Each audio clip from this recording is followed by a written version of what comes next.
Welcome to a new edition of Muskoka Central TV.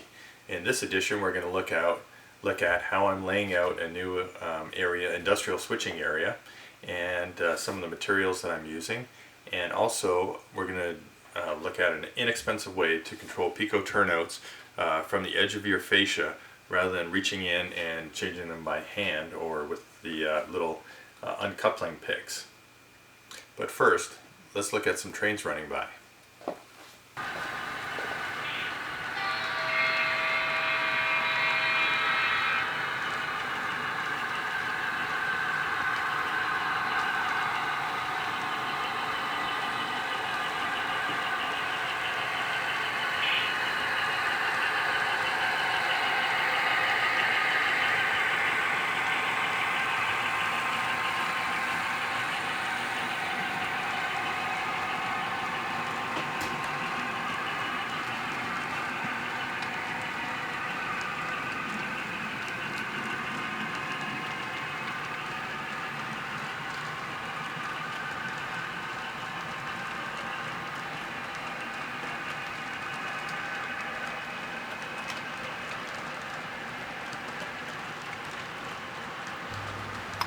So here's the newest industrial area that I'm putting together.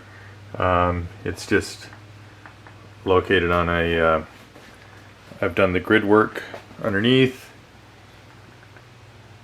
You see it there, supported by some shelf brackets,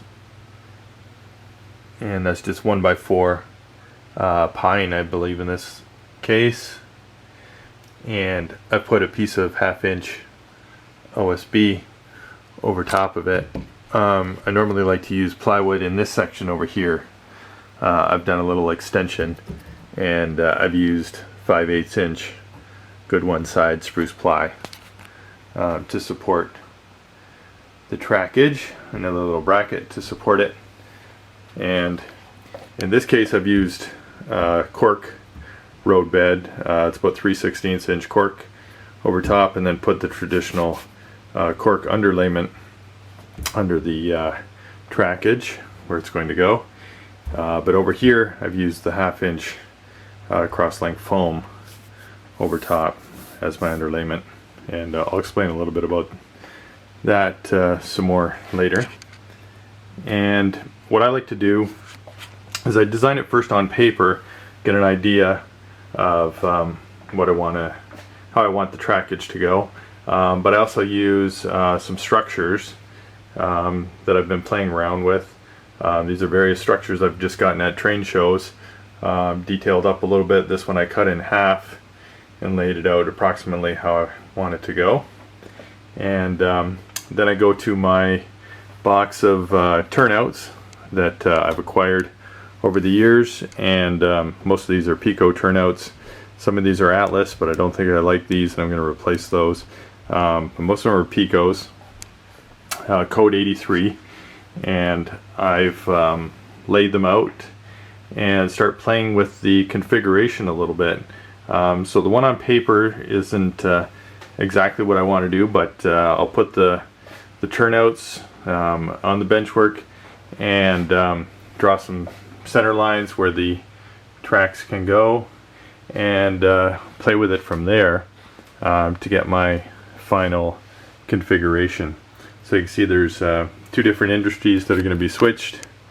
This one will have two sidings coming off of the main passing siding, or main siding, I guess, and there'll be another siding going off there to some truck docks on this end. In this corner I have one storage track, one track for unloading here, and another track for unloading here, and they come back along this Peco. There'll be two sidings here so that you can do runaround moves. And then this industry will also have two sidings going into it, one for here for gongs for like scrap metal or something, and we'll have another one coming back off of this switch here, off the main, through this crossover and into the back building over there. Probably an overhead crane in this area to unload some metal or something. So those will be the number of sidings, and then at this end I have another branch coming off, maybe do some propane unloading or some sort of liquid unloading on this siding here to feed into that industry maybe. But so lots of spots to put different cars in.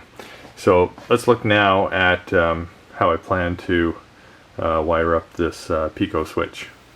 So first of all, the material that I'm using as an underlayment here is called Crosslink foam.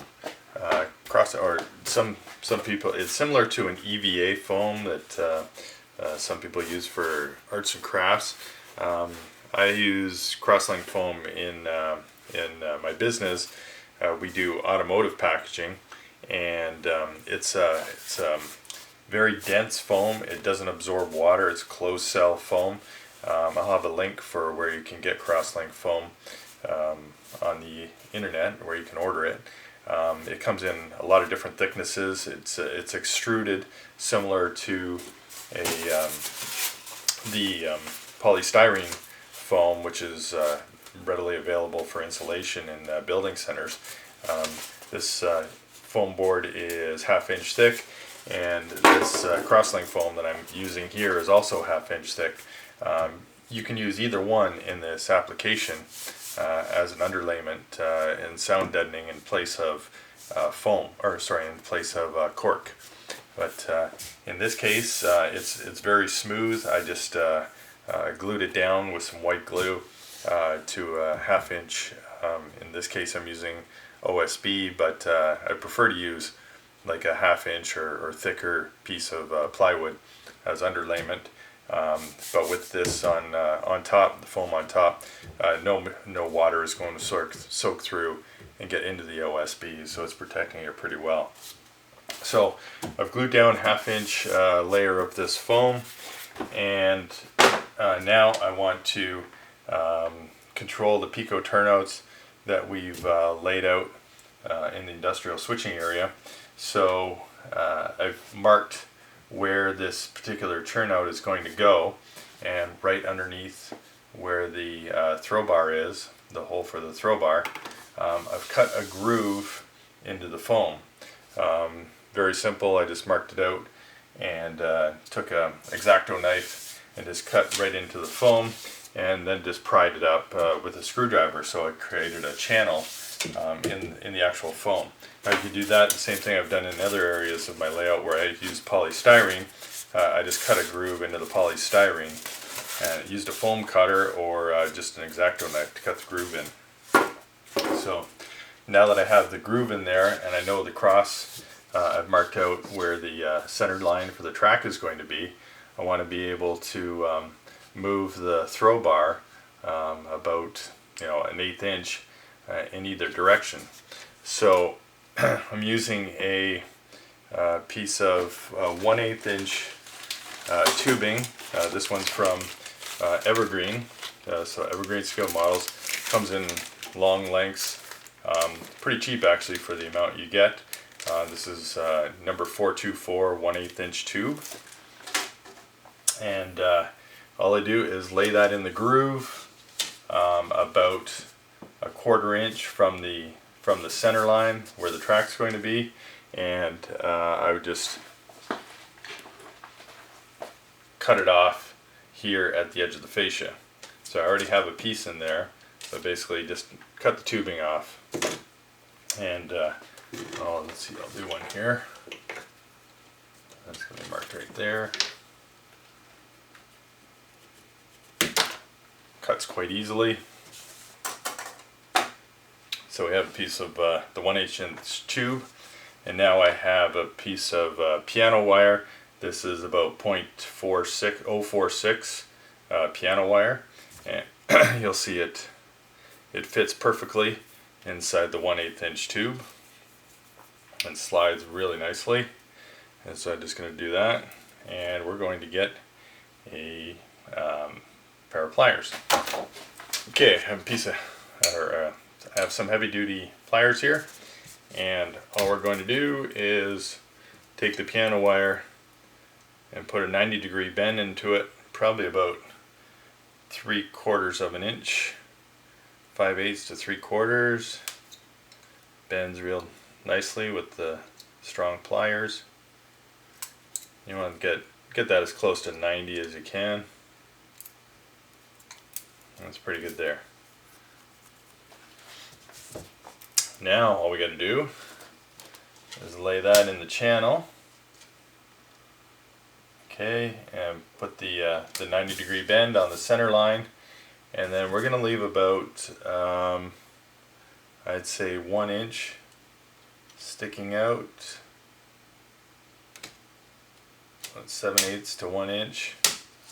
And just grab it there, and I'm going to put a bend on this end too, and I'm going to use my Dremel and cut.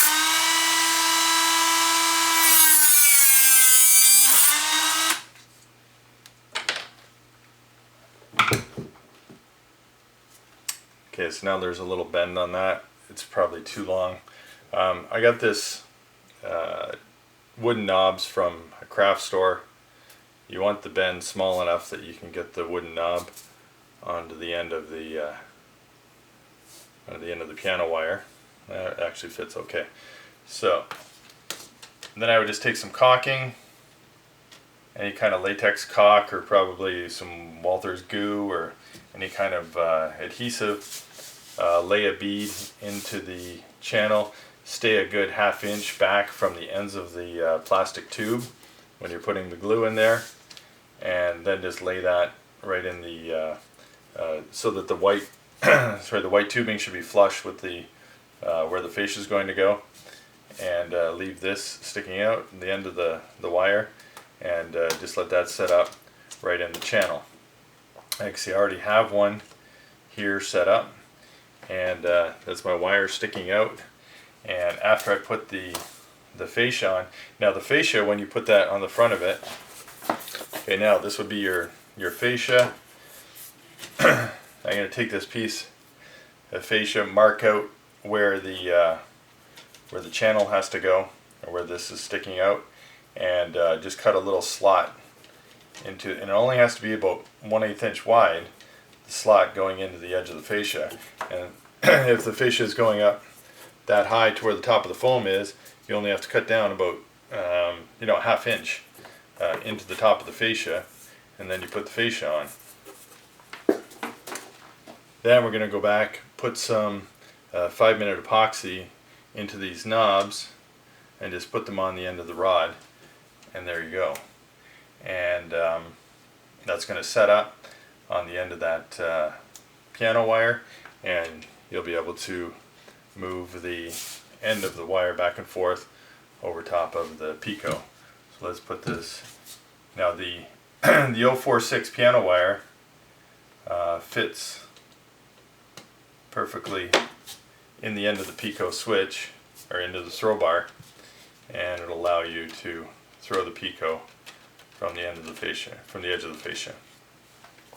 And then I go back and use my Dremel, put some safety glasses on, and use the Dremel to cut the end of the piano wire flush with the top of the Peco switch.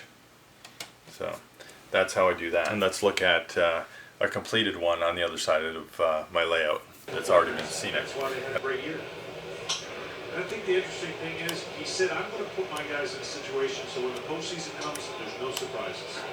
Dean Zobrist in left field, Brian at first, Brian in right field, Brian in second. And also, you can go back, if you save the piece of foam,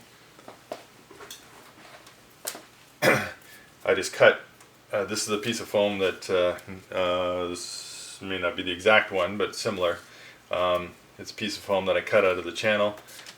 You can cut part of this off at the bottom, go back and lay that right back in the channel. And you don't even have to glue that in place. Once you cut that, cut the bottom off, this will just sit flush right in there, and then you can go back and do your scenery right over top of the foam. and you won't even see it.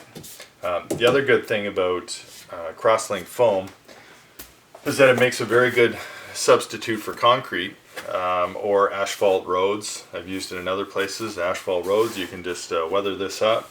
You can put grooves and marks in it, and it does a very realistic job for creating concrete and asphalt.